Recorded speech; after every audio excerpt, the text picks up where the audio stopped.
live from the virtual Watkins Glen International Raceway. We're here on Thursday night for the Average Joe's Sim Racing League. Welcome, everyone.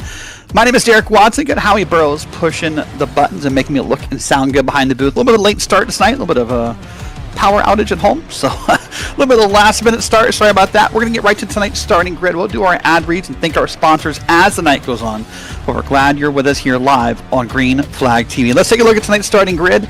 Blake Ward took the pole, and he has Willie Smith on the outside in P2. Then you got Austin Guerrero up in P3 in that 45 Autism Awareness car with Michael Harrington in P4. P5 is Terrence Murphy, and he's next to Dallas Hall back in P6. P7 is Russell Heaton with Kevin Burns on the outside in P8. P9 is Jonathan Dominics with Dan Adams in P10.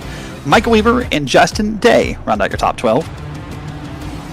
Moving back into P13, you'll find Larry Blair II. He's next to Austin Oliver for P14. 15th and 16th is Stephen Blevins and John Miles. And the 17th and 18th is John Sheen and Joshua Holt back in row 9. Back in row 10, you'll find Stephen Linger and Todd Ingersoll Jr. with Jason Rushing and Bridger Webb back in 21st and 22nd. 23rd is Brad G, and 24th is Brian Cook. Last set of page here, Mike Presley's back in 25th in that 100 car next to Fred Chase in P26. P27 is Blake Hewlett with Travis Hunt and Josh Revel rounding out a 29 car field. That's a look top to bottom at tonight's starting grid. Well, as the pace truck leads the field around, we'll take a look at Watkins Glen here. 2.45 miles or 3.94 kilometers, 8 turns officially according to the iRacing map.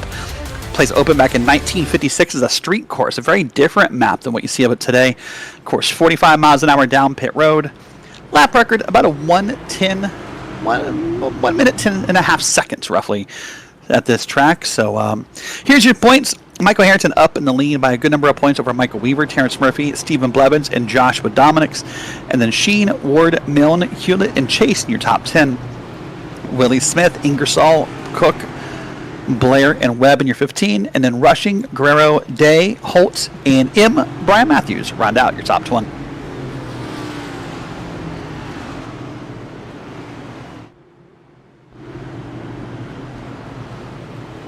Well, the cars here already passed the bus stop down the long straight. This should be the exit of the booth that NASCAR does not use, but IMSA does. So we're getting really close to the start of the green flag here on Green Flag TV. Well, the cars are ready. The pace truck's ready. Are you ready? I hope so, because here we are, 50 laps at Watkins Glen. So here we are. Get ready. Glad you're along for the ride. Glad you're here with us. And we'll see who comes out victorious here on the first road course of the Average Joe's Sim Racing League schedule. Get ready. Barney the flagman has the flag. Blake Ward will wait for the green flag. When the green flag falls, Blake Ward will go. And this will be a very exciting and chaotic turn one. We'll see what happens here. Green flag is out. Everyone barrels down into turn number 1. All looks good so far. In fact, it is good, at least up front. No big collisions. And as we look back through the field from this wide camera, everyone makes it through pretty unscathed. So now is Ward up front, leading the field on around here.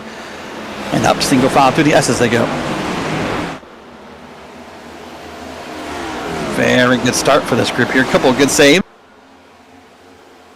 Ward now down the back straight here, gets into the bus stop, gets up on those curbs, and maybe something that's not as advised in the stock cars. You would see, oh, there's too wide. That's not advised through the bus stop, but everyone works out okay. The 73 will lose a couple spots down to the carousel and down to that back straight to head back at the start of the course. You see the timing and scoring in the top left of your screen. Blake Ward still has Willie Smith. Teammates, by the way, over at Gulf Coast Racing in his line there. Then Austin Guerrero is back in P3. And Austin told me pre-race he feels like him and his team have a little bit of a rivalry. They want to be better than Gulf Coast Racing. So we'll see if that pans out tonight here at the road course. Already completed our second lap, or our first lap, pardon me. So here we are working lap number 2. So very quick, these laps about a minute 10, minute 11. The times will decrease a little bit as time goes on and tires wear, but a very, very fast road course here in New York. Should note, by the way, that unless there would be a full track blockage here, the admins of the Average Joe Sim Racing League have decided there will not be any cautions tonight. So any maybe 1 or 2 car wrecks will not bring that yellow flag out.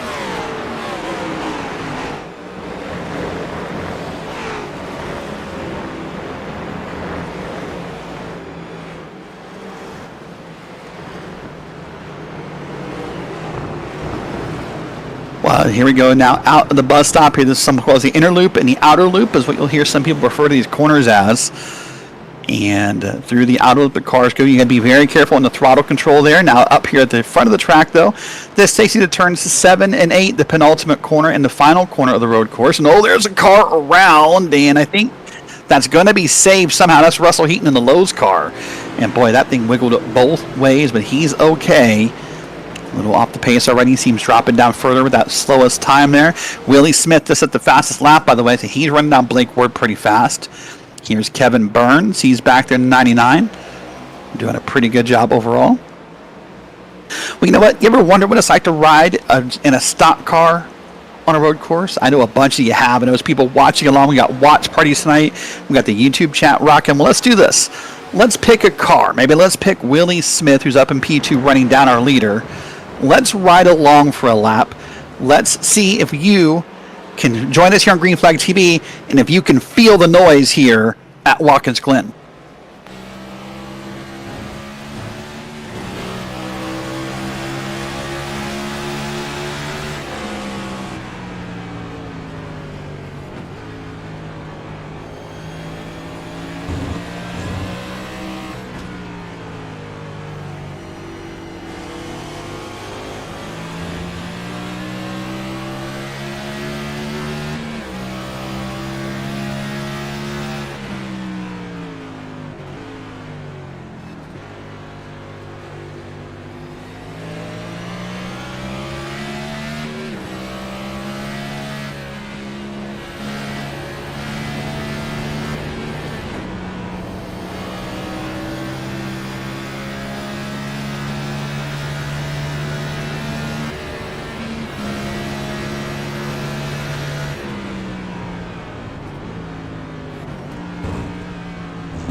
And that's what it feels like to ride around here at Watkins West to run down Blake Ward. Lap by lap, though, Ward and Smith are just so that time by. Blake Ward to set a new fastest lap.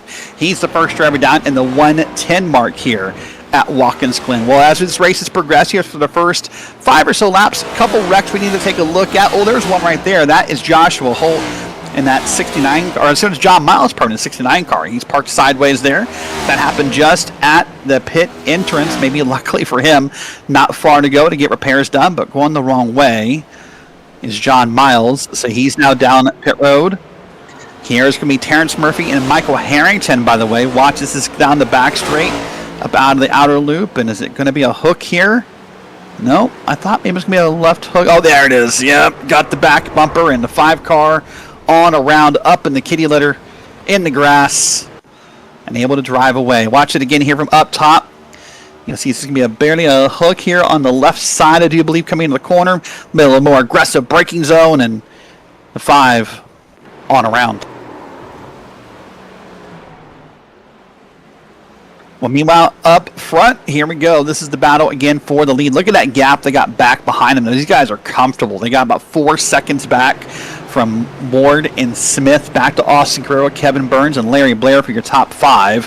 Back through the field, you see some still good battles happen here. This track, of course, some people consider to be one of the 2 original NASCAR road courses. This and Sonoma. NASCAR went other places. They went, some Riverside and different tracks, and they went to Willow Springs in older days. But these really, for a lot of NASCAR fans, are the 2 classic road courses here that happened on the schedule. Now, of course, NASCAR has bloomed in 6, 7, at times even 8 road courses per year in that 36 race schedule. But A lot of oval drivers are familiar with this track, and we've run it year after year in the NASCAR Cup schedule. Riding on board here, kind of watching here as different cars are using those curbings, and that is kind of the fastest way through the corner, but it really does unsettle that car, and if you're not careful, will get you sideways and any which way it wants to be very quickly here. Up back through the field, see some battles happening here side by side. This is Fred Chase on the outside in that black and green, now on your left side of the screen, camera left. And he's going to get past, I do believe here, that's going to be Steven Linger. And that orange car does not make the pass. And here comes another car in the middle of that battle. That now I believe to be Michael Harrington, who we just saw a second ago up in that battle. So working another lap. We said these laps are fast. Most drivers running in the 1:11, 1:12 range. So 55 laps, likely to go in about an hour and 10 minutes at most here on a Thursday night. Austin Oliver riding pretty well here in that number 23 car. He's currently riding back in P10. He's got John Sheen behind him. And he's got Russell Heaton up ahead. I think there were a lot of questions about this first road course on the schedule for the Average Joe Sim Racing League. You never knew what to expect. This is a course, oh boy, hold on. That's a too wide through the bus stop, and that hell worked it out somehow, and I don't know how. Fred Chase will lose 2, maybe 3 spots. Watch it again. This is Fred Chase here. This is going to be a wild tree. There's trees. Someone cut those trees down, would you please? Those things are in the way. A little deforestation never hurt anybody, but caught a couple of maybe slow through the corner. Look, he was by himself, and all of a sudden had cars beside him there. Let's see if we can find a different angle without the trees. And oh, he dug it in. I had it backwards. He dug it in there deep and tried to get up in there, and then just was not able to complete that pass. Back to live racing here. Steven Linger. He's trying to run down Fred Chase and down into turn 1. Some drivers will call this the 90. For that 90-degree angle you make, you can get up here a little bit off up before those curbings. Those curbings are considered an off track or out of bounds. iRacing will note you an incident point for doing that. Up through the S's is the next part of the track here at Watkins Glen. A very difficult part of the track where it requires lots of throttle control. Then you're going to come down this back straight. In these stock cars, you need to start braking early. There's those signs on the right side you barely saw. You need to be on the brakes early. Down to the bus stop. And there's your right side exit. And then up through the carousel. This requires just a little bit of throttle control just to make sure you get everything moving correctly and don't get the back end of the car around. You start to get up on the front. This we can get up on this curbing here more than he did right there, in fact, for Linger. And gains the speed down through the straight into turns at 7. You make the left turn here. And then you can go way out to the right and get on the throttle. There's a 23 car coming back in. That's Austin Oliver off the track. And this is turn 8. That's a full lap around Watkins Glen. That's how fast it happens here. Happier with it here on Green Flag TV. Steven Linger doing a pretty good job here overall. You're running him back in P13. Now, I was going to say, there were some questions about this track. This is a development league, so a lot of these drivers are just now learning their ovals or learning some ovals for the first time, and you throw a road course at them. Saying there was a lot of questions, a lot of practice done by the drivers this week to make sure they were ready. And so far, looks like all that practice has paid off. Here's Willie Smith and Blake Ward. They've lapped. They're one of the first cars, at least, of the night. And on around they're going to go. And, man, it feels like maybe Willie Smith is just kind of biding his time. He's right there on the back bumper. He's right there trying to make things move and trying to see what he can make happen in that Mountain Dew Code Red machine. Already a good number of laps in, already 18 of 55, not too far. About 10 laps away from halfway, I suppose. And here they go around another car. So this will be the theme of the night. Some cars will get lapped. In fact, I think I see already 1, 2, 3, 4 cars one lap down. That's Brian Cook, Brad G, Todd Ingersoll, and Stephen Blevins. Travis Hunt 2 laps down. And then I believe John Miles out of the race after that wreck we saw in the replay earlier. We're going to see if we can find what happened to Stephen Blevins. Let's see if we can watch it. Oh, boy, that's 3 wide almost at the Glen. That's not good. Watch it here. 2 wide into turn 7. And nothing too notable there. Just maybe lots of cars, maybe some lifting to make sure he had control of the car. Oh, this is what happens to him. He gets, oh boy, got wildly loose and then hit by the 51. And then that was the end of the day for Stephen Blevins. For the 51, good news, you're right at pit road, so you'll get to come down and get some repairs done. But unfortunately, that did end Blevins' day here at Watkins Glen.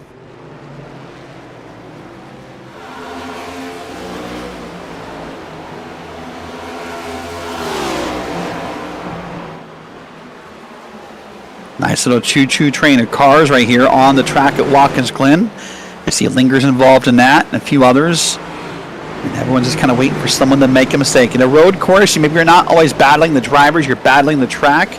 You're just kind of being patient and hoping that someone makes a mistake. Maybe you can be just up on their bumper and make them nervous. But compared to an oval where you're kind of maybe beating or banging or leaning on someone, that's not going to happen here too much at the Glen. You're just going to have to hope someone ahead of you makes a mistake or that you find an amazing corner and make up speed that way. This is the battle for 13th on your screen, by the way. Or was. That's Stephen Linger, Austin Oliver, Joshua Holt, Dallas Hall on back right there.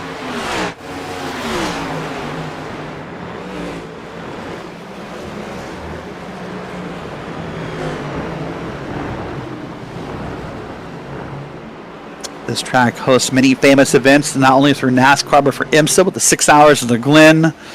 Has hosted many memorable moments. Of course, we've all seen that Jimmy Johnson moment about 104 times per year where he crushes the barrels or the box full of foam and it gets out of the car. And we've seen many great battles here throughout the NASCAR years with Marcos Ambrose and others battling to the win. But tonight, the average Joes will see what happens and who battles where. Here's a great battle right here for Linker. He's really trying to hold on. He's got Austin Oliver right behind him. They're being run down by Joshua Holt and Dallas Hall. They're both trying to get up to John Sheen, by the way. So all is going 2 cars sideways. That might have been Travis Hunt, I thought I saw, in the black and blue. I didn't get a number on that first car. That is Hunt in the 40. There was another car right behind him I didn't get a number on. Let's see if we can find what happens to Hunt here. Oh, that replay didn't work. We'll see if we can cue it up again. Let's try it again here. Here's going to be, Hunt just got up on that curbing and got loose. Got the car sideways. I thought there would be another car involved here. Maybe there's 2 separate incidents. Maybe I'm crazy. Both are true. Oh, there's a car. No, there was a car parked right there. Yeah, that inside Ingersoll. Watch this. He is a little slow through turn 1. Loops it around, hits the inside wall, keeps it moving. Gets it that's why he parks it up here to get out of the way. So there were 2 cars there up in the top of turn 1. Unrelated, Ingersoll is going to drive away first, and then Hunt back on track. Currently in the outer loop here, trying to make his way around.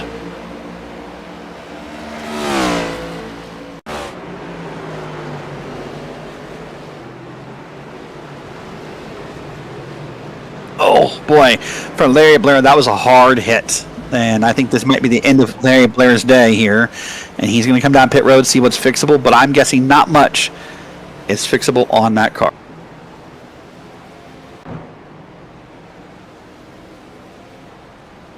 Travis Hunt now down pit road, likely to try to fix some of the damage here on lap 13. And a little early for the pit stop itself, so that's why I think it's got to be just for the damage for Travis Hunt. Something to keep in mind, the incident point limit rule still exists for tonight. It means anytime you get off track or you hit something, iRacing is going to ding you anywhere from 1 to 4 points. If you to 20 points, you are done for the night here at Watkins Glen. So we'll keep an eye on that, see if that does make anyone a victim as the night goes on. But again, this is the battle. This is the one for the front. This is Blake Ward and Willie Smith. Way back now, over 10 seconds is Austin Guerrero. That's what he's being shown on my screen. Currently about 18 seconds back, in fact. So see it back there. Maybe we can get a shot of Austin, kind of show. See, here they are through the outer loop. Now, where's Austin Guerrero as they come out here? Guerrero's not even at the bus stop yet. Yeah, not even at the bus stop yet. So then you see the gap and space that Austin's trying to make up here. But he might just need something bad to happen. The pit stop calls are happening. I just heard the 88 say he's coming down pit road, so a couple calls may be happening randomly here. Keep in mind, in the average Joe's Sim Racing League, the fuel tanks are limited to a little bit more than half a tank, so we actually probably are not far off our first set of green flag pit stops here. And here you see from Willie Smith, both drivers flirting with that off track, but I think they're able to keep one tire up on that rumble strip, so they should be good. Up through the S's, you'll see Smith kind of flirting with the gas pedal. Oh boy, you could feel that wiggle, in fact, as he got up there.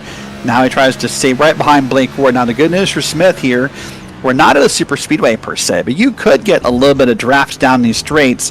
It would not be unheard of if Smith is maybe saving a smidgen more fuel than Blake Ward here at this road course. Ward, of course, already a winner of this season. On back to the field here. Here's a car that was off track. It's Joshua Holt. Let's see what happened to him up in turn 7. Just gets up on the curbing, gets a little sideways, and doesn't hit anything. Just maybe hurt the pride more than the car that time. Here's Justin Day and Jason Rushing battling up through this part of the track. This is here to the S's. Went up the hill. This is probably the hardest place to pass, probably the least recommended place to pass. In fact, Justin Day is going to make the move on the outside, down the back street, in the bus stop. Let's see who plays that game of chicken first. It's Jason Rushing. He backs out. Day goes on around, and he will win. Day also, I believe, a previous winner here in the league. Blake Ward, of course, the more recently, those two won a couple weeks ago. And now we're watching just a couple of random cars. This is Jonathan Dominics. Dominics got a new look this week in that car, by the way, I do believe. Has previously worn the Canadian Maple Leaf most of the season. This week kind of looks like like a blow pop popsicle with that red, white, and blue shaped in that way. And now he's behind these two cars, kind of hoping something happens here in turn 1. That opens the door, opens, it does. The 87 goes high. You'll see your pit stop timers on the right side of your screen. Fred Chase, Travis Hunt, and others. Hunt down pit road a second time, by the way. Not sure what the cause of that is, but that's the second time. Willie Smith here. They're now passing up on Bridger Webb in that Liquid Death Iced Tea machine. And they're going to go around again. No pit stop for these two. And you watch those pit stop times on the right side of your screen. Fred Chase at 8.1. Hunt, a long stop. Is either for damage? Yeah, it's got to be for damage as of this point because tires don't take that long. So it's trying to fix that broken race car.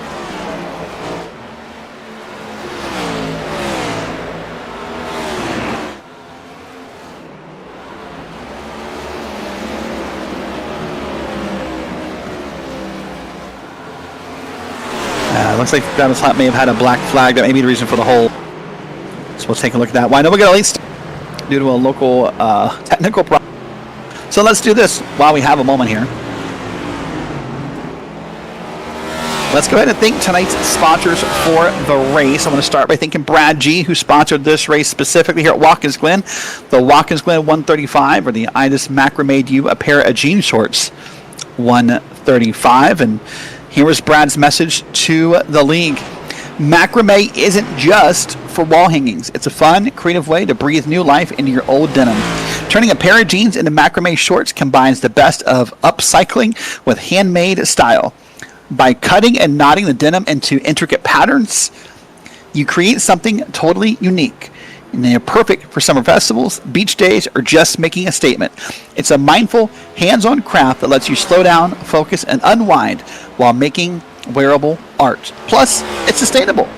You're saving fabric from the landfill and turning it into something beautiful. Whether you go full friends or just add macrame side panels, these shorts are guaranteed conversation starters. And a reminder that creativity and conscious fashion go hand in hand. So thank you, Brad G, for sponsoring that and leaving that wonderful message. Also want to thank our season-long sponsor, and Grow Masters. Do you know at Grow Masters, they understand that the passion that hunters, wildlife enthusiasts, and deer farmers have for creating thriving deer populations. Their deer mineral supplements are carefully formulated to provide the essential nutrients deer need for optimal health, antler growth, and attraction to your property. Whether you're looking to promote year-round antler health or encouraging larger antler development, their products deliver unmatched quality and results. So thank you to Grow Masters and their mineral feed, and thank you to Brad G for sponsoring tonight's race. Back on the track, here's Larry Blair. That truck, remember that we said earlier we thought that car was done. I forgot these cars do have a fast repair, so Larry went ahead and burned his fast repair and got a new car, and it's back out on track here. That's P13 with P12 up ahead, and Mike Presley in the number 100 car. Willie Smith has come down pit road. So did Blake Ward, by the way, I do believe. Austin Guerrero yet to pit, or is Terrence Murphy. Michael Harrington, Jonathan Dominics, John Sheen, Jason Rushing. The others yet to pit. Look at this battle here. Larry Blair's going to try and make the pass on Presley.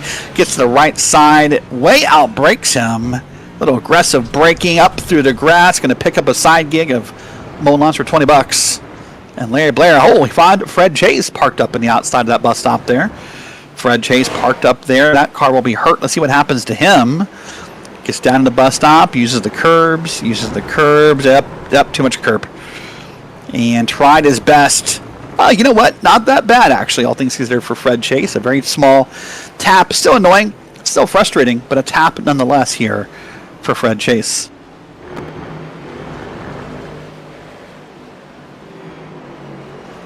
Blake Ward here. Coming back, wanting his spot back. You see the gaps there on your timing tower up top.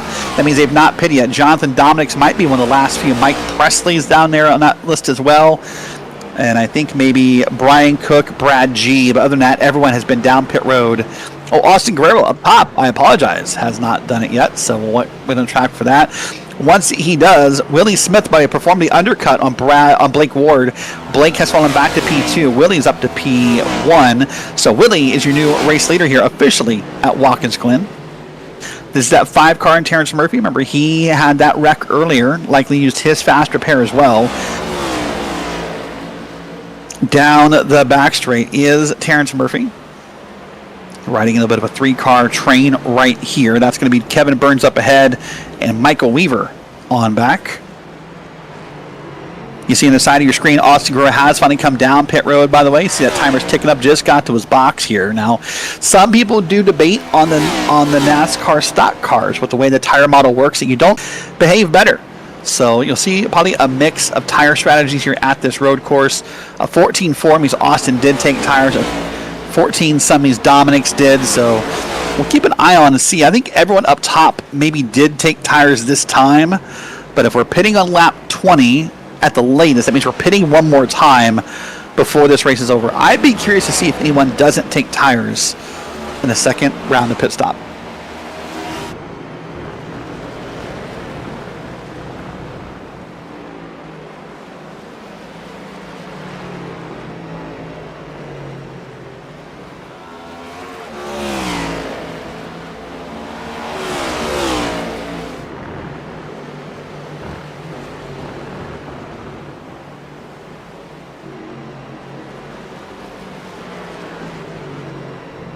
We see Jonathan Dominics here trying to run down the next competitor in Dallas Hall.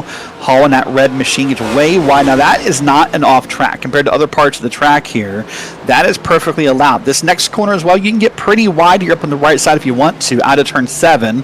Get about halfway up there in that pavement beyond the curbing before you get dinged for off track. But riding on board with Jonathan Dominics, he has kind of smooth motions in the wheel. And you see that new digital dash. It's new in Season 3 of iRacing.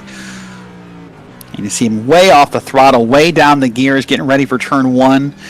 And this is the corner I think is maybe the easiest to overshoot because it's so much momentum going downhill that you can easily get overexcited there. Up through the S's, you'll see the RPMs barely moving, kind of that dot moving up and down. That's an indication, a little indication of the RPMs in this car. Dominic's now full throttle down the back straight, gets it up a gear into P5. Once you start braking right about here, 4, 3, the third gear. I was wondering if he get the second, but he does not. He's in third gear out of the bus stop. Now to the outer loop for Jonathan Dominics, and he's having a pretty good run here. And lap by lap, let's take a look here. He is a little slower. Well, that last time I was competing with a pit stop, I think. So there's a battle for the lead. Blake Ward and, oh boy, that's Justin Day up there as a lapped car, so many more, I think. But Blake Ward is now fighting with Willie Smith's teammates. This is your worst case scenario for Gulf Coast Racing because one lapped car gets a bad move, and both these guys could be giving up this lead to Burns or Murphy or Guerrero or whoever benefits from this. Blake Ward gets run up by. He sticks his teammate in deep in that traffic. Blake Ward has used these guys like a moving pick in basketball, or wants to use them in a moving pick, I should say. He's currently still behind, but he's got A lot of ideas in his head, I'm sure he does. For now, Willie Smith will lead out of turn 8. Comes up around and leads yet another lap.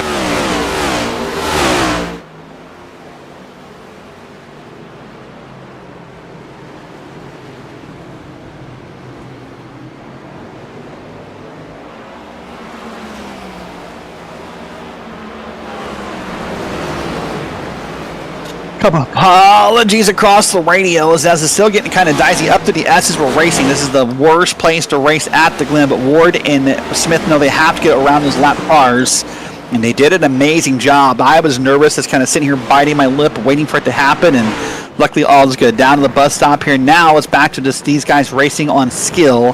They're past that little 4 or 5 car gaggle, if you will. And Blake Ward. Now, remember in the first run I said Willie Smith might have been biding his time and kind of waiting it out. I think Blake Ward learned that the undercut works. Uses a lot of that off track. You're allowed to. Gets more speed in the car. But Willie Smith is pulling away here. Heading up into turn 7. They're going to come up on a car here. Slow Smith down. There's a car. Whoa, he just went way off track. And here's Ward shooting in on turn 8. Backs it out. And up again. This will start lap 24.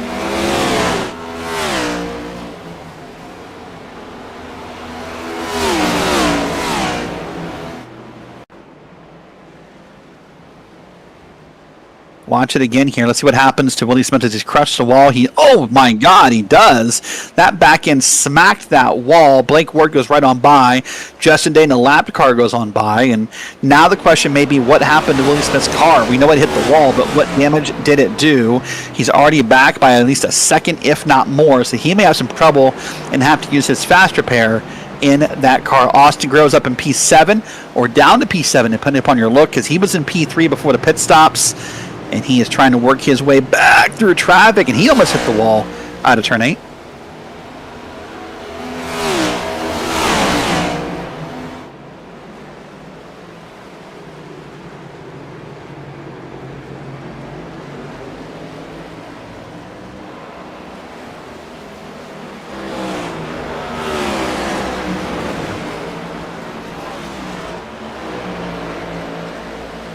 Guerrero doing a pretty solid job here in P7. Again, in that autism awareness paint has the different memorabilia or memories, on the cards, honoring different people and friends and family, and the autism community as a whole is under attack here, by the way, from Michael Harrington, from Dallas Hall.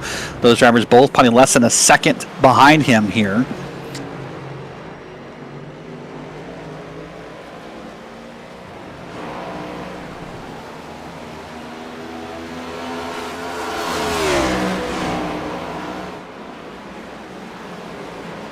Harrington looking for a road here now at the Glen. One of the hardest things to do here is pass sometimes. I said it earlier, you're not racing their drivers, you're kind of racing the track and hoping a hole opens up. Because if you're Austin Guerrero and you do all the right things here, and as long as you're on pace, you're going to make it incredibly hard to pass. The word I heard last night in the Premier Sim Racing and broadcast from Ted Lowendick was you're irritating to pass. That's the word I heard last night, and that could be true here tonight at the Glen for different drivers, because if Austin Guerrero gets down to these corners and closes those doors and closes those gaps, it is going to be very, very hard for anyone to get around him here on this road course. Only a couple spots where we kind of dig in and break harder. This will be one of them for Harrington. If he gets a good run down this little back straight here, he could try to outbrake Austin Guerrero, but not yet. Up in the bus stop, up on the curbs, we're all good. Oh, hallway wide. That's going to slow him down, and now he'll be back off there. Here's Guerrero now and Armstrong. They're going around a lapped car, and all is good. Now up there to the left, for IMSA fans, that's the boot. That's a different part of the track NASCAR has always talked about and pondered using, but has never quite pulled the trigger on. So we just use the NASCAR layout, the classic layout, if you will. A much quicker layout than using the boot. I'd say a little less technical would be a fair assessment. But Harrington, then he finds an opening right there. Does he try to dig in here? This would be a shot now coming in turn number 1. Gets up side by side, back quarter panel to 45. Going to drag race him down, and he will have the inside lane here. What does he do with it? Oh, Guerrero locked it up. I thought that was Guerrero locked it up, at least on the smoke and the tires, and held on to that spot.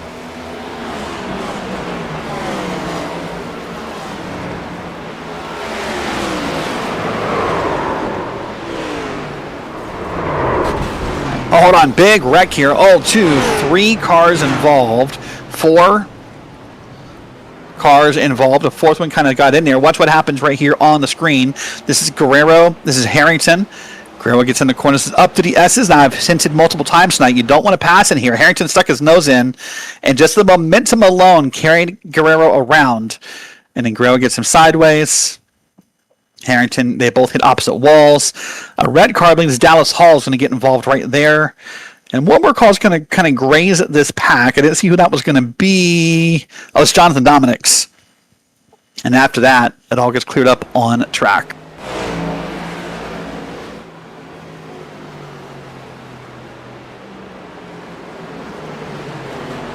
Well, on track here, Fred Chase still running. Now, oh, there's a car way off track up top. I don't know who that was. That was way wide. They seem to have gotten a hold of it. Looked like a red car from what I could tell just from that back camera angle.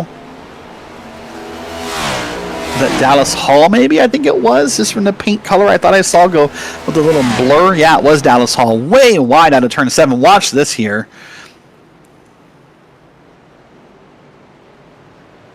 And that would be an off track as well, because he definitely did not get back on track in a timely manner.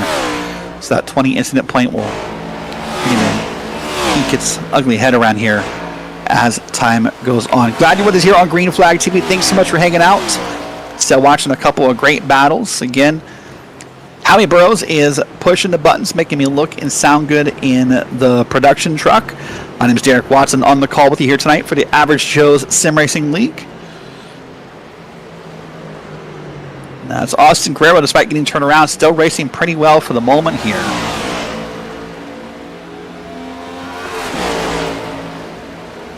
I'll tell you, there is a lively debate in the driver's radio between Harrington and Guerrero about who is and isn't at fault and who did or didn't leave room. And boys, at the road course, you got to let that go till later. You got to lock in and drive. This thing's hard enough to do when you're focused. Don't lose your focus and make it harder. On back to the field, here's Josh Revel, by the way, back in P23. Kind of running all by himself. And hey, sometimes at a road course, this is the most peaceful thing, right? You do feel pretty far behind, but oh, hold on, never mind. You don't feel good when that happens. Up way across the track. And gets it back on track. Okay, so no damage. A little bit of pride hurt, maybe an ego, hurt a little bit, but all is good. Back to Guerrero in P7. He's now found himself in a bit of a pack here. Here's Joshua Holt back in P12. He has got a car in front of him, and that's going to be Jason rushing. Whew. Holt got close to that wall up there. Boy, oh boy, that was really wildly close. And now down the back street, they're going to go into the bus stop. No braking games played there.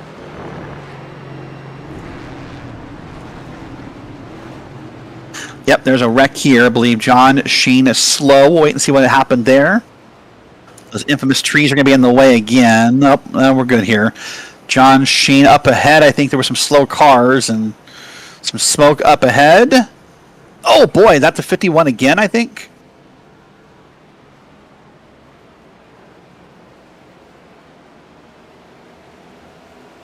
Black flag penalty for Michael Harrington, number 51 from Race Control, for being the fault of a couple of wrecks here.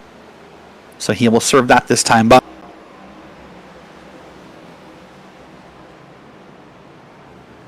while there are no cautions in this race, Race Control is still here live with us and making those calls and trying to help keep the track clean. And here's what happened. Harrington lost the car. It's going to get T-boned right there, pulled back down the track, and geez Louise.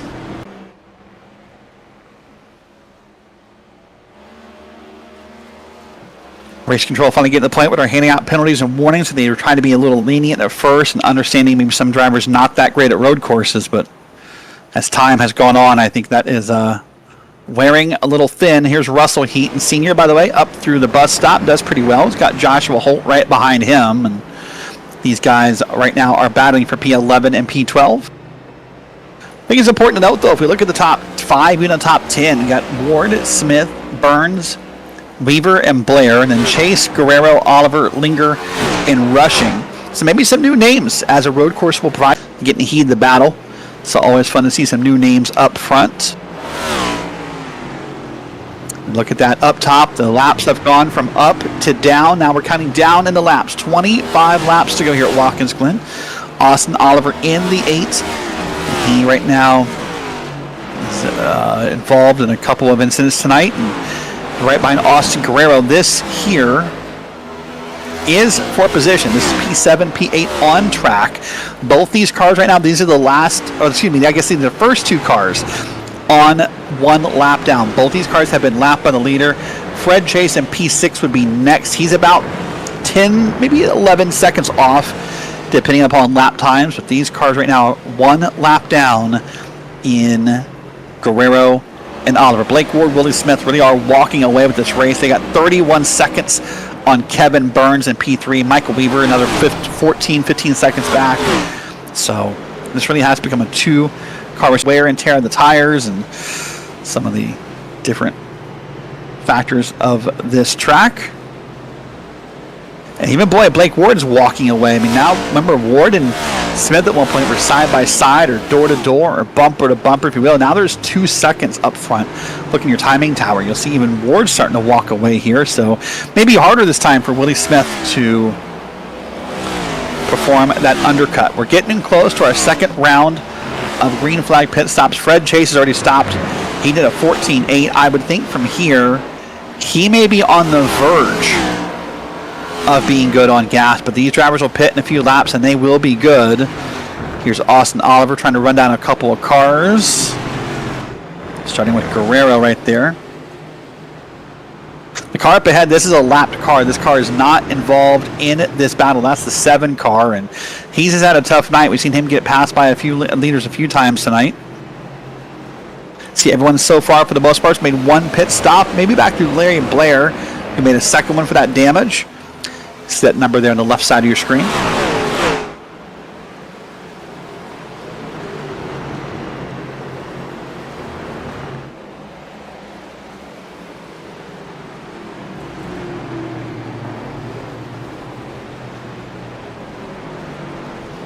Oh my God, that's the 23. That's Austin Oliver. I'd step back for a second to kind of watch the race and see what's going to happen. Brad G and Austin Oliver just made contact there, and we'll wait for the replay machine to spool up and see what happened there. Going to be a black flag for Brad G. That's the 7 car, and he just got loose and hit the 23, and then the 7 goes outside, and that's the wreck.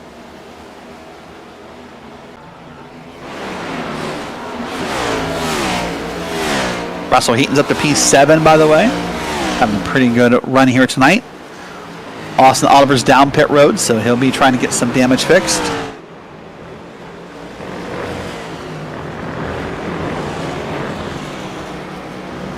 Have confirmed Brad G. black flag will serve that for his second incident of the evening. Here, there may have just been an incident in turn 1. I'm sure we'll get there eventually and see what happened there. But turn 1 incidents can always be fun to look at. Let's see what happens. This is going to be Kevin Burns up in P3. That's Dallas Hall in that red car behind. Kevin Burns gets up, gets it loose into the wall. Oh, boy, barely tags Jonathan Dominics. I mean, barely tags him, but around goes Dominics, and now I know why there was an ask for a review, because Dominics was parked sideways for a moment.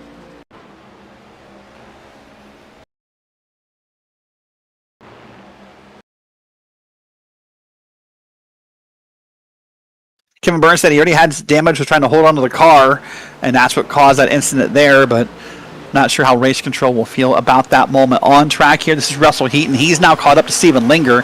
He's now trying to make a pass on the right side for Steven Linger. And down to the bus stop, that side will have the advantage, and he will complete the pass. And now he'll be trying to run down Austin Guerrero, but that's a bit of time up ahead. That blue car is not Guerrero, so Linger will try to have to work his way through here, see what he can make happen.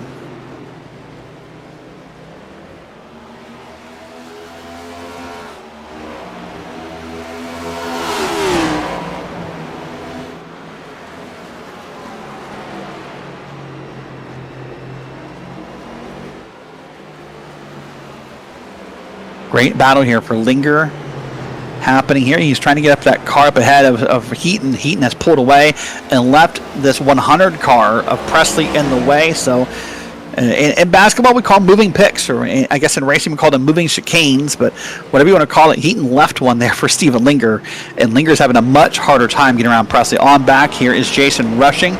He's now catching up with Dan Adams, by the way, in that Green Bay Packers car.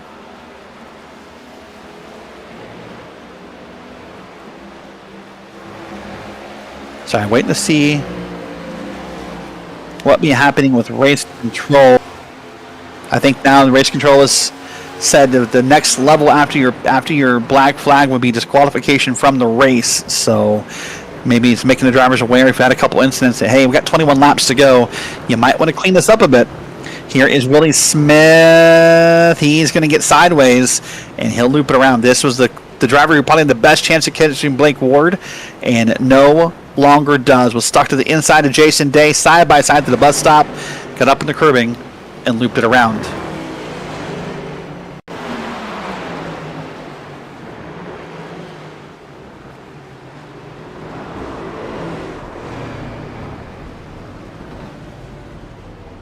Then you see it again, self-inflicted. I thought maybe it would have been a bit of contact, so I asked to have the replay queued up again, but nope. It's got there on his own. Austin Oliver now back in P14. He got sideways and up off the track. This would have been up in turn 7, I do believe.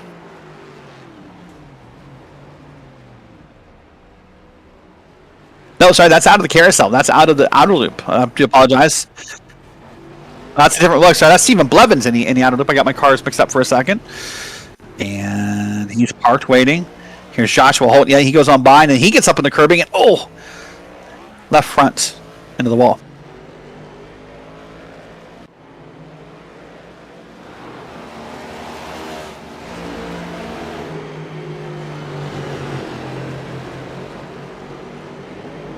This is a battle for position. Austin Gray, remember, had that damage earlier, but is doing pretty well. And he is up here to P5. He's now trying to run down Russell Heaton. Hopefully Heaton now the first car a lap down up in P4. And Guerrero does go on by. Guerrero's going to take that spot. He'll now be trying to run down Michael Weaver a little bit ahead here. Weaver would be next. There's only 3 cars left on the lead lap, and here's some cars down pit road. This is what we thought would be second scheduled stops. Austin Guerrero stays out, decided that was too big a traffic jam. He'll head down into turn number 1, and we will start here. 20 laps to go here at Watkins Glen.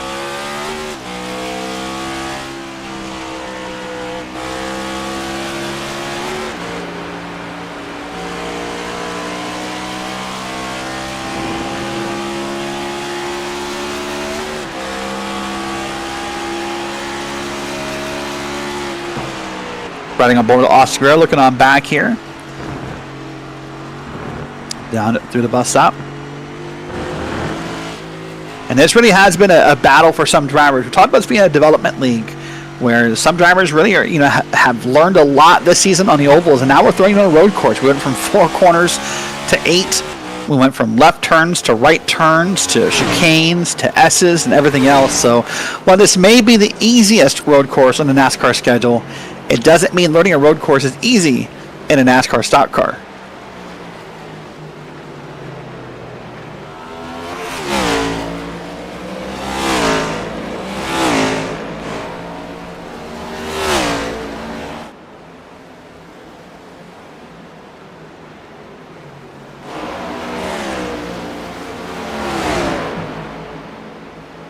Meanwhile, look here, John Sheen's now trying to make a run on the outside, and this I do not believe is for a position, because Fred Chase will be next up ahead of John Sheen. So Sheen backs it out, and that is Blake Hullett up ahead. Blake has a big watch party, by the way, watching tonight on Along. Say hello to all Blake's friends who are watching with us and having a good time here. Hope you're enjoying the race. Blake in that 9 car, P12.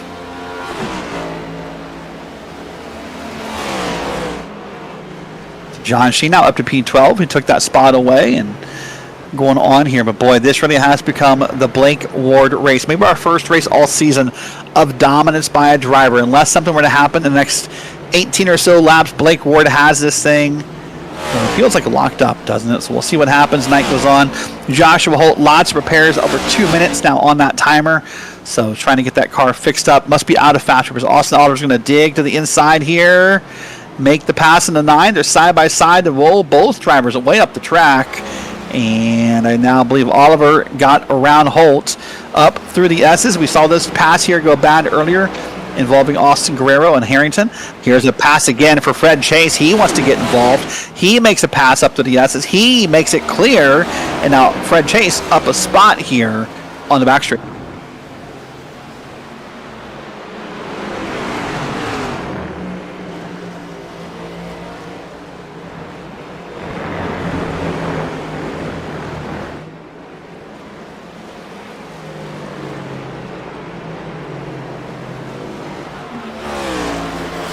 Well, Fred Chase makes his pass right here. He will have moved up a spot on that list on the bottom of your screen and will have passed the most cars this evening. So we'll wait and see if that holds true. You see a couple of names there on the board. Blake Hewlett's up 12. Rushing's up 11. Linger's up 10. Fred Chase here is trying to make a pass. He's currently up 12 right now as well. So if he were to make this pass, he'd be up 13 and is. And Oliver shot in the wall. And that's how Chase got around. And with 17 to go, Fred Chase has moved up a spot. More cars down pit road. Austin Guerrero was one of the last cars to stop the first time by, and I believe maybe one of the last cars to stop this time by as well. The benefit for him, less gas in that car is what he'll need. Now, the question is, does he take tires? Does he replace those tires? Look at those blue rims, by the way. Nice look in that car. But we'll see what he does. Comes down pit road, 45 miles an hour. Gets in the pit box, stops right there. Let's watch and see if the tires go up at all. Yep, that's going to be left side. It's going to be left sides. Pardon me. We're doing backwards here at Watkins Glen. And then does he put the right sides up? He does. I'm surprised. You don't need to take that long for the gas. I'm a little surprised, but he thinks the new tires are king and pulls away here off of pit road. Looks like he also might have taken that fast repair and got himself a brand new car.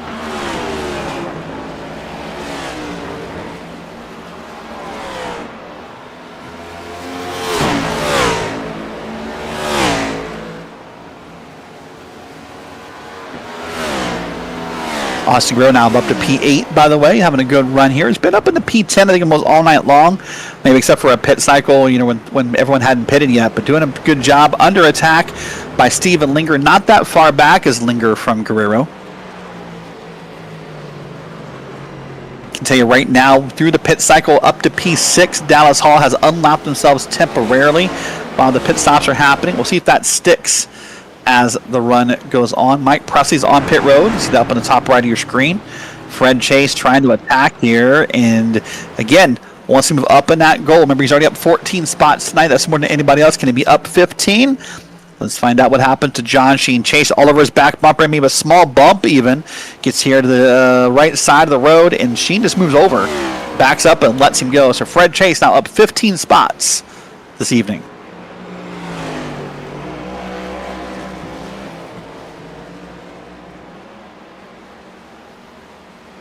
Austin Guerrero on around Bridger Webb. This is not for position. So Austin's kind of driving around now up in P8. And this would be a good solid run for the driver who missed a couple weeks, got a new job, and had to work some evenings, and unfortunately missed a couple races here in the Average Joe Sim Racing League. Don't worry if you feel weird at a road course. We're back in an oval next week. So just a 1 week break here at the road course as we begin. I guess now we're almost a little more than a quarter way into our second half of the schedule.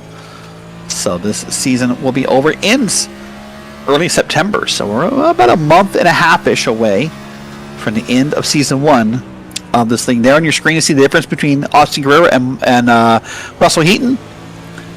And you'll see sector by sector how they're running. Heaton up here in that 48 Cobalt car. Or the 12 Cobalt car. I'm saying you're saying 48 because of my old Jimmy Johnson memories, but it's the 12 in this case in the league. And boy, I mean, he braked a little early there, and then Guerrero braked, and then Heaton temporarily pulled away. Heaton's now stuck to the outside due to a lapped car that gets wildly loose to two of them. And now Guerrero's going to get on through safely. He'll hope to make up some time here, and now up to the S as they go.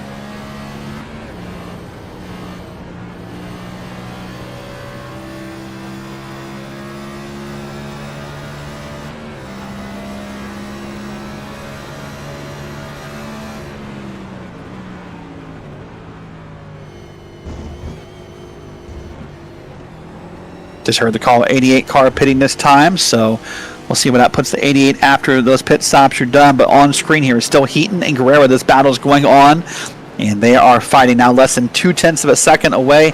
Guerrero would love to make this pass. This would put Guerrero back in P7. Guerrero started off pretty well. Started off P3 tonight on the grid, so he's had a good run. He's not able to hold that spot. You see Austin Oliver now down pit road. And that battle continues. Guerrero, wow, just threw that away by that getting slickly loose out of that corner. May have touched that curbing up top, I couldn't tell, and into the wall hard. He'll likely need to come down pit road and fix that car. We'll wait and see if he drives away from it. Watch this here out of turn number 8. Gets the right-hand turn, gets it way up the track. Hits that, oh man, I don't know if he hit that curbing. I mean, if he hit the curbing, it was very, very, very slightly. And that car shot to the inside, into the wall. And let's see what's going to happen here. Guerrero's still racing around pretty well. I have an idea that if we get a cockpit view from Austin Guerrero, though, one of those cameras, we're going to find out that wheel. I doubt it's pointed straight. Oh, there it is again. Oh, boy. Right in the wall. Let's go on board here. You know what? No. He can't even drive it down. He's pretty well hurt here. He's going to park it here and just tow it on around. So, likely the end of the night for Austin Guerrero. 12 laps to go at this track. Blake Ward walking away by 17 seconds over Willie Smith, his teammate. Michael Weaver is 55 seconds back. And then Kevin Burns, Dallas Hall right at the end of the lead lap. That is your top 5, the only 5 cars on the lead lap.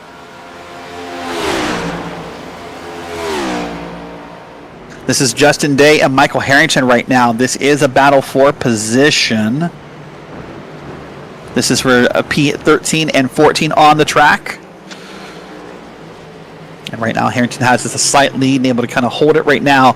Day tries to get a little bit of momentum by kind of carrying the middle of that carousel corner, but Harrington pulls away.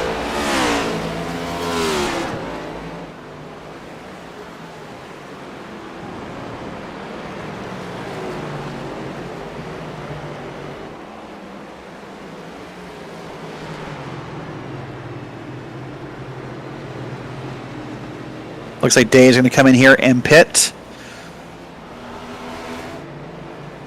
Going to move back to Dallas Hall here and see how Dallas Hall is doing. Hall right now, as you said, the last car on the lead lap. This will be your next closest battle on track. Hall to Kevin Burns up ahead. It's about 3 seconds. And that appears to be the closest battle we have left on track. By the way, I think we're going to find out there's a couple more black flags happening. You'll see it on the timing tower. It happened due to pit road entries and speeding and unsafe entrances. So expect those to pop up as the night goes on. Wait, let's do this one more time before the night gets a little more exciting for the finale of this race. Let's ride on board for laps. Let's see what it's like to be in a stock car at Watkins Glen. One more time, we're going to lay out. We're going to turn the volume up.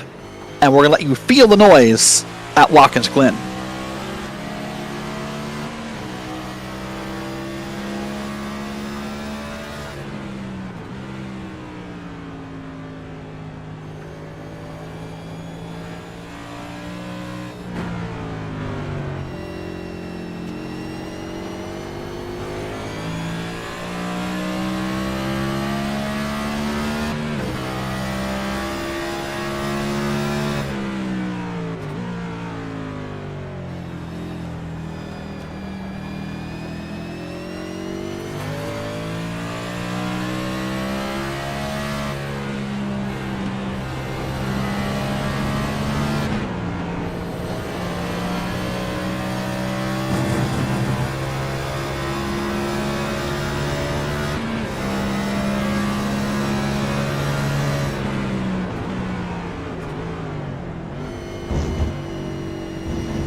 Well, that's a ride on board. I hope you were able to feel the noise and enjoy the ride here at the Glen, this beautiful racetrack up in Upper New York. And the real life NASCAR race not too far from being here, only a few weeks away. They'll be here in real life, and means it'll come up on the official schedules. This race a little longer, by the way, than the official races will be for the NASCAR iRacing Series. About 5 laps longer, in fact. You see everyone's doing a pretty solid job. I think we have another instance to take a look at. Let's wait and see. We have Austin Oliver and Brian Cook, I believe. Cook up ahead, Oliver in the middle, Fred Chase in the back. Austin Oliver is going to come in here and dig into the corner and gets loose. Oh, and just tags the back of Brian Cook.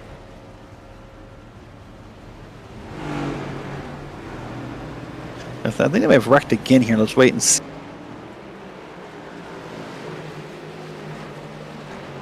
Nope.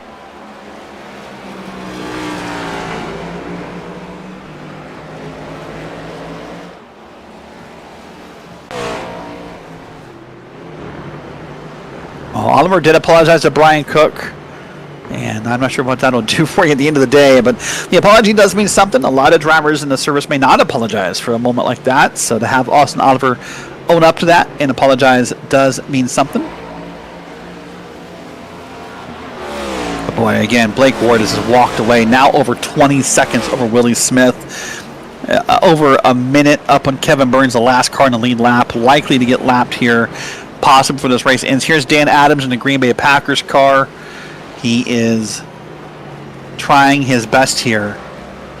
See what he can make happen.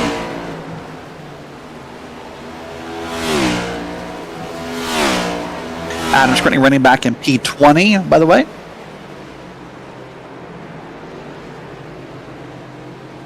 Bridger Webb, by the way, in the Liquid Death Iced Tea car. Where's Bridger? I know there's a lot of requests in chat. He's up in P15 currently. Let's see if we can find Bridger Webb and give an update on him. Bridger, one of the more popular drivers in the YouTube chat. And there he is. We can ride on board for ride around for a second and kind of watch the cameras, watch that Liquid Death car go around. Let's see, Bridger just got the gloves that match the paint scheme.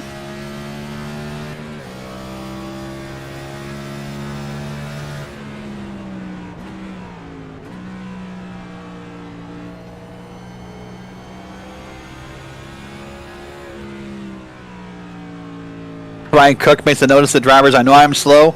If you get to me, just let me, I'll let you pass. And that may be harder than it sounds for some drivers to quote unquote let someone pass. It's not a typical road course mantra you'll find here.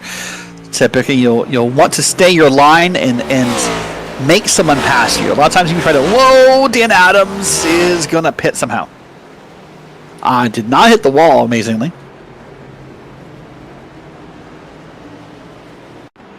Oh, maybe he did, actually, because that front end is all tore up. I mean, he did hit the wall. I thought for sure he may have been safe. He's a little tore up there already, actually. But watch this here. Maybe a little happy on the throttle. Maybe downshifted too soon. Oh, he did hit. Oh, my God. I thought he avoided the inside wall, and he did. He's already used his fast repair. So that is going to be the end of the day for Dan Adams with only a few laps to go.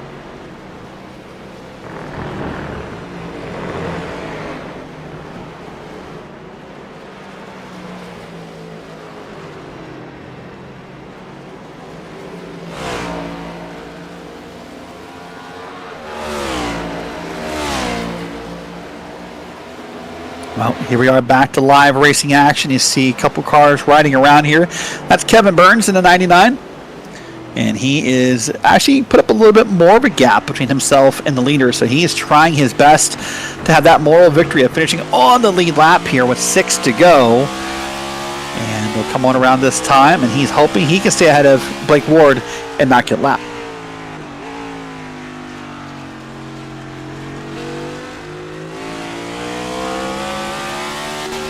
He went ahead and made a pass around there through turn 1. Had a slow car to the inside. Now up to the S's he'll go.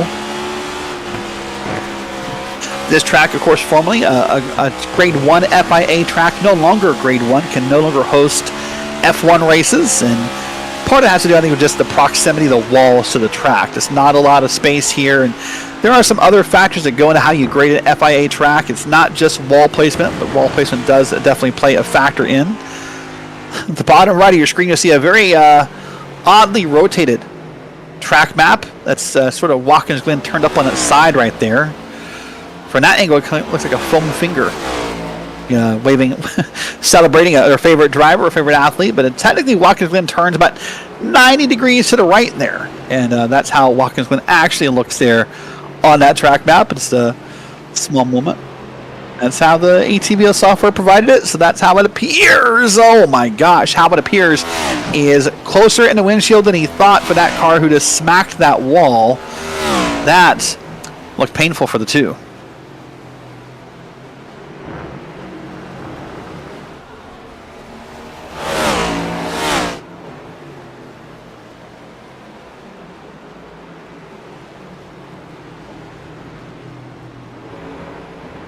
This is going to be Blake Ward, by the way, our leader. We're going to watch him here for the final 4 laps, at least most of them. And he, again, is pulled away here. By the way, he had us at a moment because he's given up 9 seconds to Willie Smith. So I'm guessing this lap traffic caused him some trouble because he is now back down to 11 seconds. What was 20? But Ward and Smith really traded the lead back for the... just after that first pit stop, Ward led in the first run. Smith were part of the second. Smith had some issues, and Ward has never looked back. Coming around here, about 3.5 laps to go. Probably just over 4 minutes of racing until we're done. Ward gets around the carousel, gets up here on this pavement very smoothly. Nice smooth lines. If you're Blake Ward, you almost kind of want to back it down a little bit. Enjoy the ride. Nothing's going to happen here. It's going to mess with your run. The only thing that can mess it up now is likely you.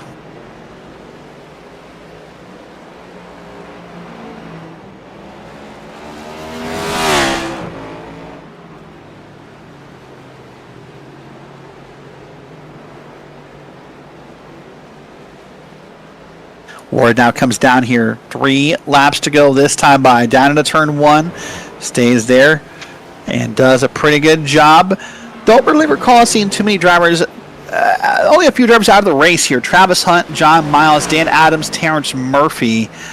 All no longer in the race. Todd Ingersoll but still on the track.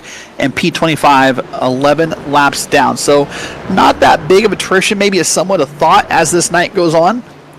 Some people were probably concerned about the incident points and how many people might get disqualified, but so far has not been the story here at this road course. Ward again up to the carousel. That's how fast it happens. We just talked about it a moment ago, and he's already back here working 2.5 laps to go. Well, the Michigan native doesn't live too far from this track in New York.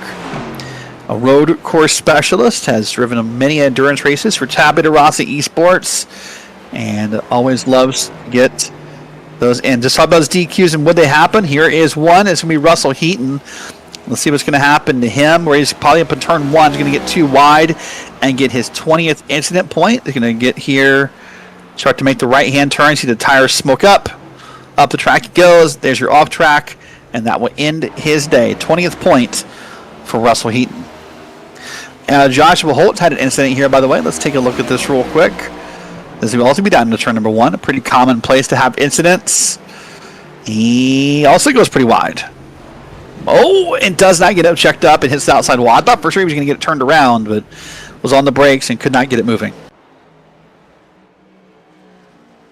Well, back on track, Blake Ward said he's had plenty of road experience, still learning his way around the ovals. His teammates at Gulf Coast Racing have made that happen. And with 1.5 to go, Blake Ward's looking to take on his 2nd win of Season 1 for the Average Joe's Sim Racing League. Blake's been many of road course endurance races, 24-hour races, 12-hour races, and now he gets to say he's going to probably likely win here in just over an hour at the Watkins Glen International Raceway. Comes around, Ronnie the Flagman has the flag in the air. One more time around for that car in the 82. Teammate Willie Smith is now 8.8 seconds back, has definitely gained some time, but not enough to be of a threat. One lapped car in the way for Blake Ward, gets well up out of the way, does the 2. Ward goes on by. That should be a clear path. Now Ward can begin to breathe easy, can begin to celebrate, can think of all the positive things he can say in that winning interview. Willie Smith's back in P2, 9 seconds back. Michael Weaver in that 2. He just got lapped, by the way. So he is now a lap. Only 2 cars on the lead lap here as this race concludes. One more time through the bus stop, through the inner loop. Ward uses those curbs and comes on through the carousel. The hard parts are over. Now just going to glide on through. Don't let anything happen. He probably will not. The Michigan native sure is grinning ear to ear inside that race helmet. Glad you're here all night long. Had a great time. So has Blake Ward. Kevin Blurns has had a black flag late in the race. And that's going to be from race control, I do believe. So he'll serve that at the end of the race. But his time up front, Blake Ward, turn 8, one final time. Turn 8 for the 82 proves to be the path to the checkered flag.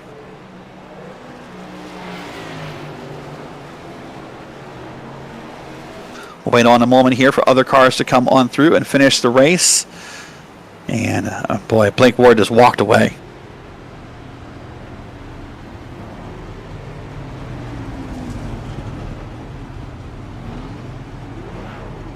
Willie Smith will finish not that far, let's see, about 5 seconds back, I do believe. So he gained some time as the race was going on. Maybe Ward's weaving down the front straight helped him a little bit. Michael Weaver, I think, is going to finish maybe on the lead lap. We'll wait and see what timing and scoring says. We're waiting for enough cars to finish to get those official results. There it is. There's the burnout from Blake Ward. Other drivers doing them. I think they're doing it in celebration that they finished the race. Ward's doing it because he won the race.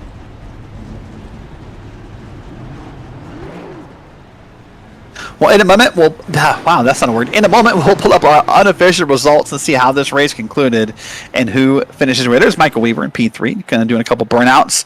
Weaver in that Cincinnati Reds car to help promote and support the baseball classic at Bristol this weekend. Here's your unofficial results. Blake Ward is in first. He wins by 8 seconds over Mike Willie Smith.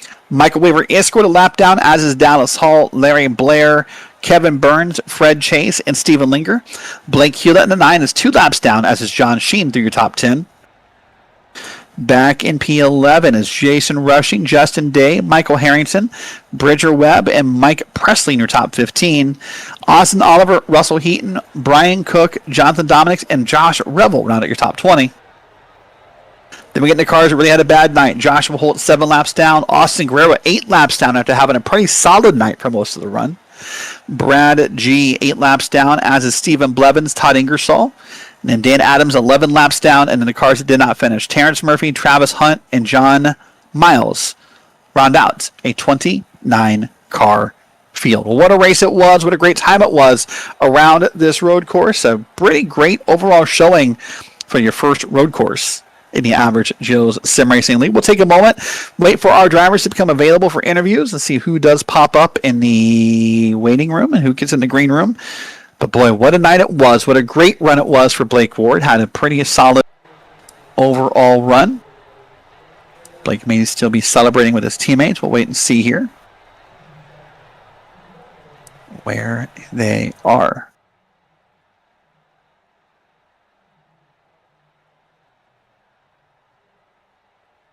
Well, let's do this. While waiting for our green room to get filled up, let's step aside. Let's cop in for a commercial break. We'll come back with our interviews, and we're back in a moment. Racing isn't easy, but experiencing it is. iRacing puts you in the driver's seat with the industry's leading sim racing game. Drive on laser scan replicas of the greatest racing circuits from around the world. Go head-to-head against other drivers chosen by skill-based matchmaking to ensure competitive racing at every level. Compete across all your favorite series. In officially licensed cars, engineered to deliver the most accurate driving experience possible.